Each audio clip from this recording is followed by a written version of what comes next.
আসসালামু আলাইকুম বন্ধুরা, কিতা খবর হলে ভালো আছেন নি আপনারা? আলহামদুলিল্লাহ, আমিও ভালো আছি। যাই হোক, আজকে যে বিষয় নিয়ে আমি আলোচনা করতাম চাইলাম, একটা মিনিট, আমার একটা ফোন আইসে, রিসিভ করিলাই। আসসালামু আলাইকুম। জি ভাই, ও তো আছি, আলহামদুলিল্লাহ ভালো আছি। জি, আপনি ভালো নি? জিও ভাই, জি বুঝছি। বিষ হইল ভাই দুই প্রকার। একটা বিষ হইল আপনার পেটের ভিতরে গেলে জীবন শেষ, আর একটা খানের ভিতরে গেলে সম্পর্ক শেষ।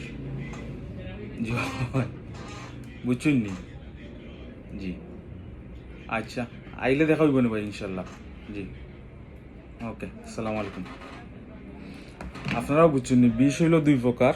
একটা হইল পেটের ভিতরে গেলে শেষ জীবন, আর একটা হইল আপনার খানোর মাঝে যদি খেউ দিলাই বিষ, তে সম্পর্ক শেষ।